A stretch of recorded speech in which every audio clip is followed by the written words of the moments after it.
It was only a family portrait, yet the woman's glove hid a terrible secret. Dr. Amelia Richardson slowly removed the tissue paper wrapped around the wooden frame, her hands calm even though she felt a quiet sense of anticipation. It was a cool October morning in 2024, and she stood inside her office at the American Legacy Museum in Richmond, Virginia, where she worked as the senior curator of post-Civil War African American history. The package had arrived 3 days earlier with no return address, only a short handwritten note. "This belonged to my family. I believe it deserves to be seen and understood by more people. Please tell her story." The photograph revealed beneath the wrapping was set in an ornate Victorian frame with finely carved details. The image itself was remarkably well preserved despite its age. It was a formal studio portrait from 1875. In the lower corner, an embossed photographer's mark could still be seen. J. Morrison, portrait artist, Richmond, Va. The image showed a black family of 6 posed in the formal style common at the time. A dignified man in his 40s stood at the center, one hand resting on an elegant chair. Beside him sat a woman around the same age, her posture calm, proud, and composed. Around them stood 4 children, 2 boys and 2 girls, appearing to be between 6 and 16 years old. They were dressed in fine clothing that suggested comfort, care, and prosperity. Amelia had studied hundreds of photographs like this during her career. In the years following the Civil War and emancipation, many black families who gained freedom and financial stability chose to have formal portraits made. These photographs were powerful statements of dignity, achievement, and humanity. They served as visual proof that challenged the cruel stereotypes left behind by slavery and the racist imagery still spreading across the country. Yet something about this particular photograph caught Amelia's attention right away. While the family's clothing was typical for well-off African Americans in the 1870s, the father's tailored suit, the children's carefully made outfits, the mother's clothing included one unusual detail.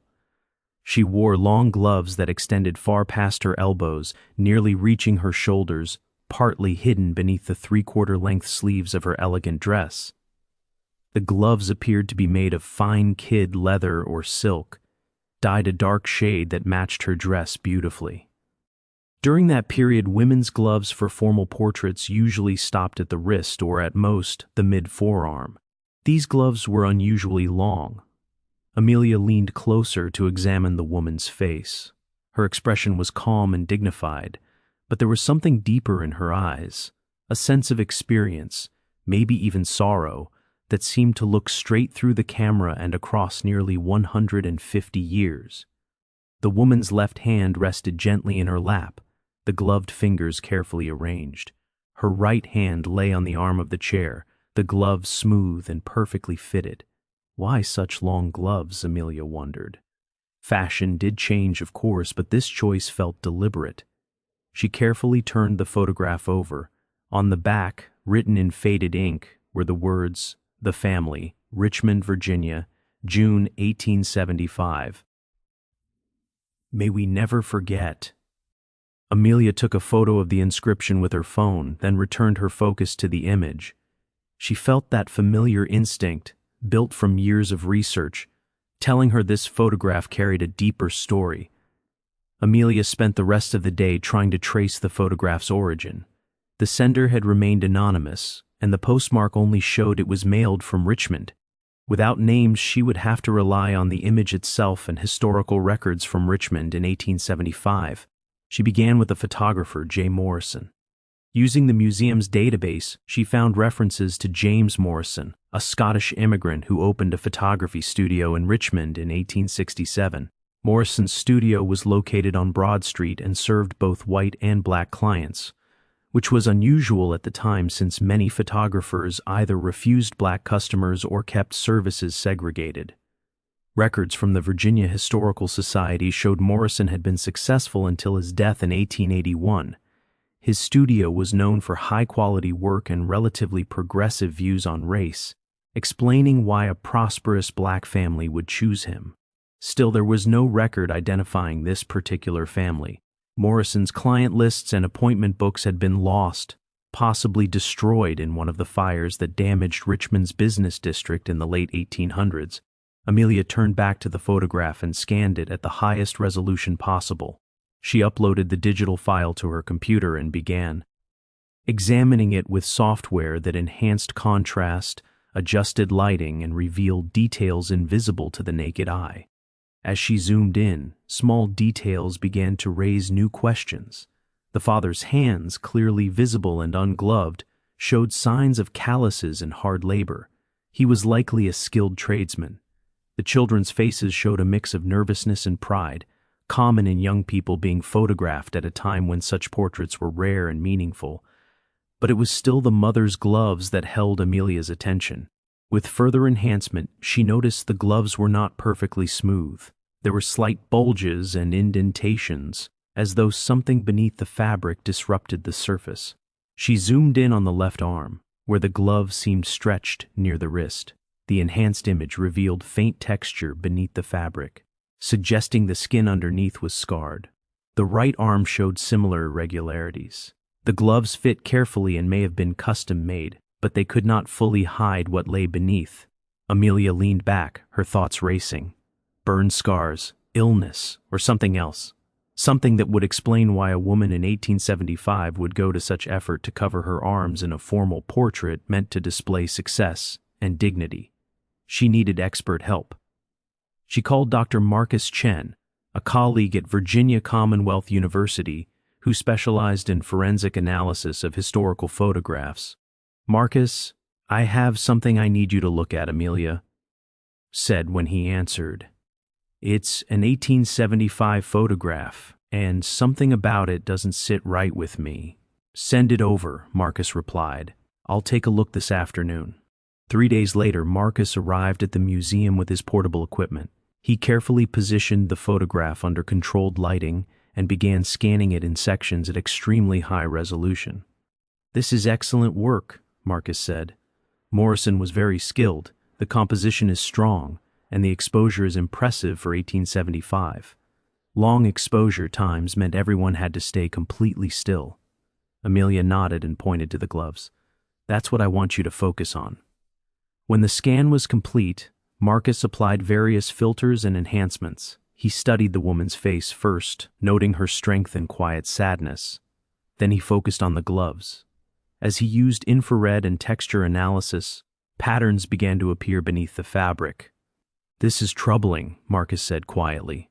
"These gloves are hiding heavy scarring. See these lines and circular marks near the wrist?" Amelia felt her stomach tighten.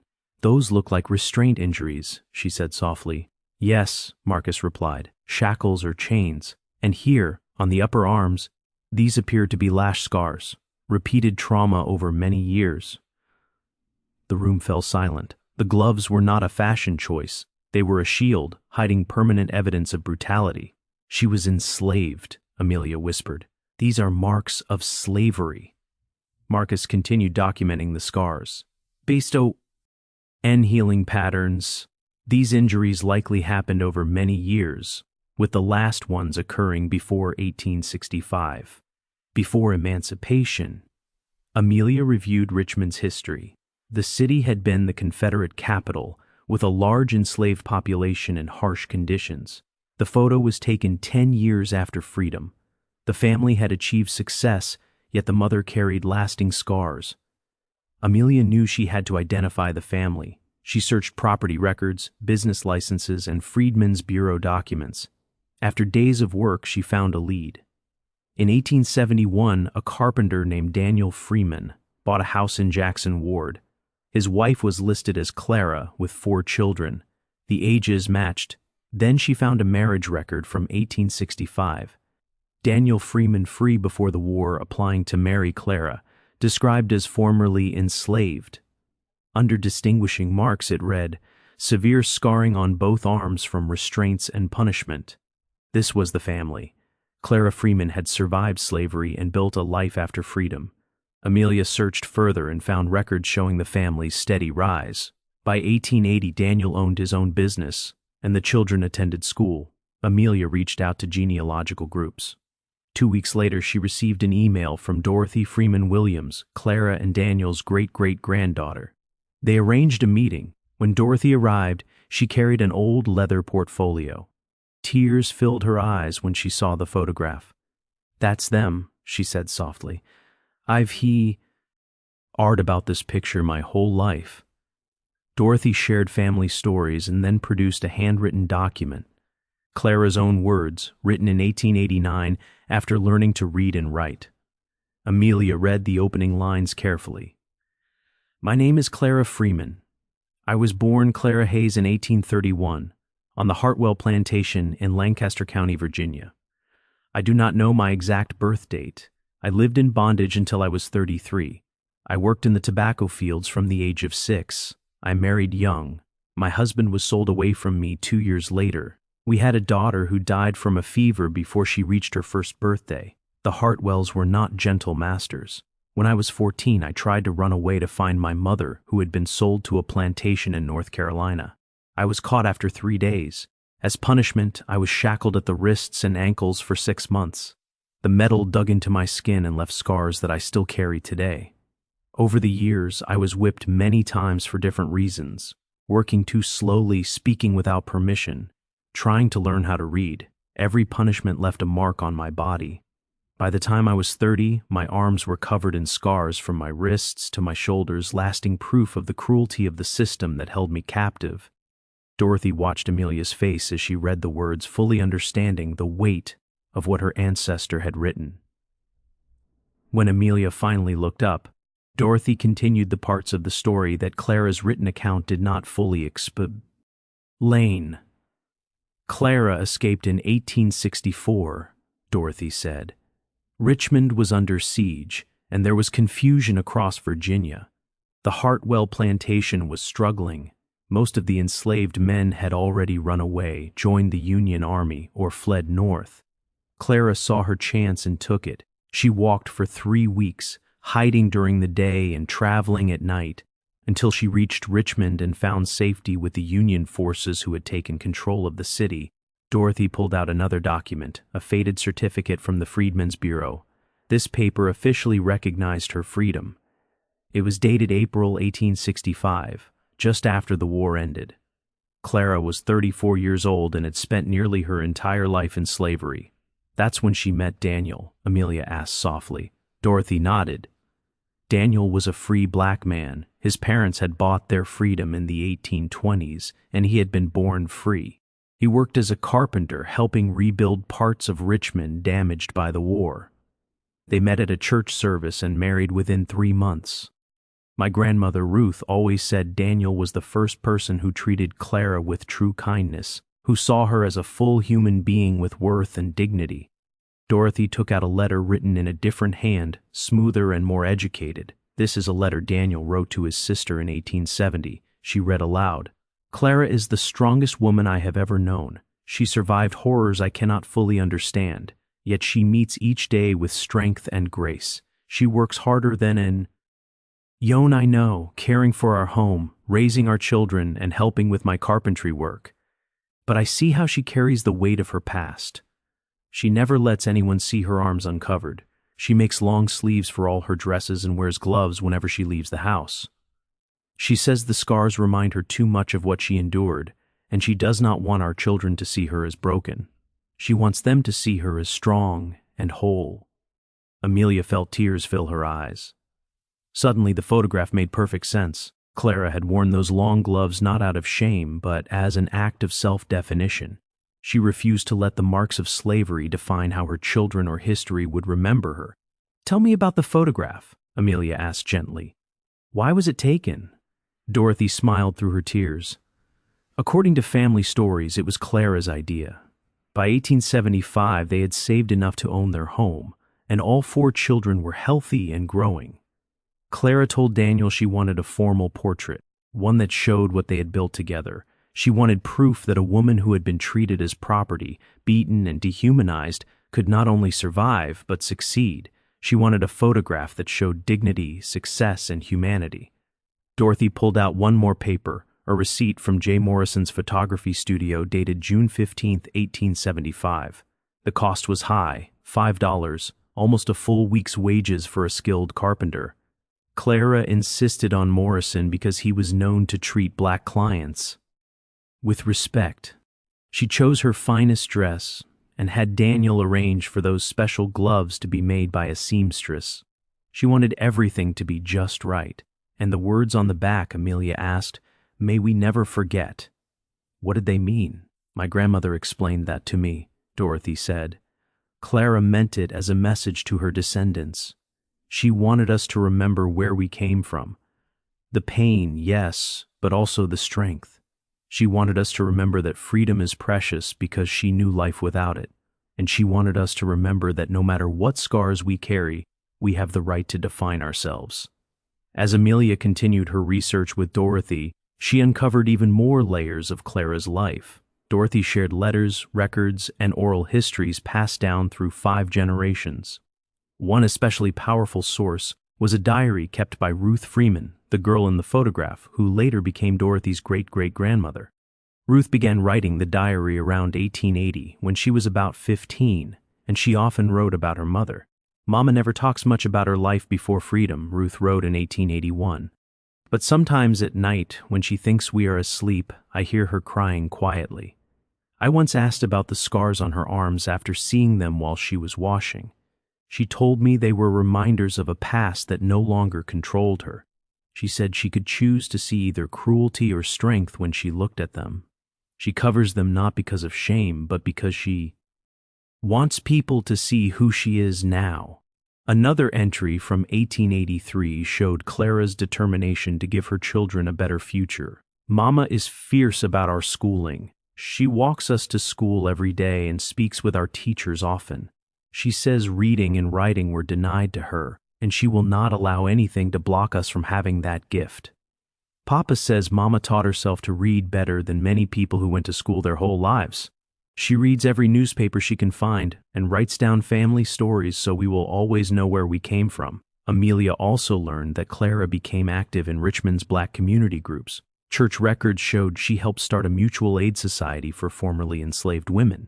Meeting notes from 1878 recorded Clara speaking to young women who had recently come to Richmond. She told them her story without focusing on pain but on possibility. The notes recorded that Mrs. Freeman said the scars we carry, seen or unseen, are proof of survival, not defeat. She encouraged women to demand respect and build lives defined by their own choices. Dorothy shared one last document that deeply moved Amelia. A letter Clara wrote to Ruth in 1890 as Ruth prepared to marry.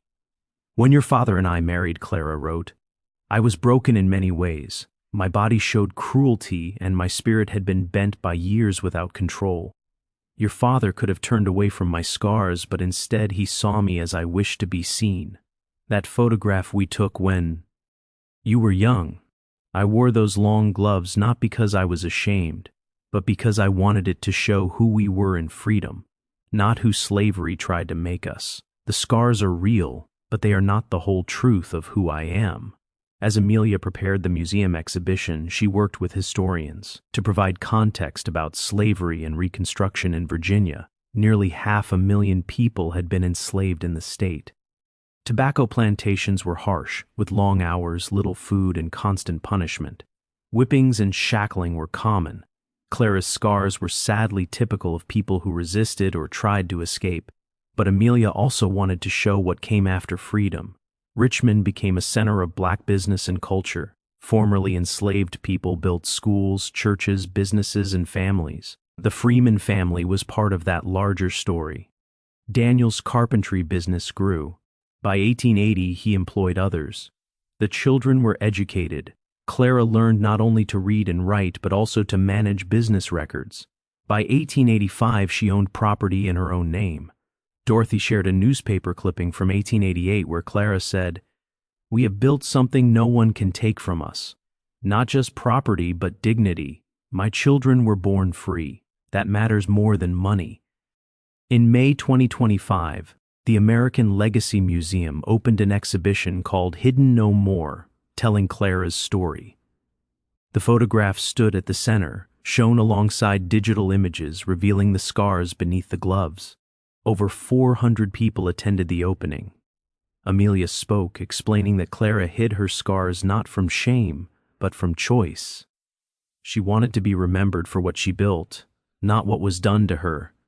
Dorothy spoke next, explaining that Clara once said she wanted the world to see what they built, not what was meant to destroy them.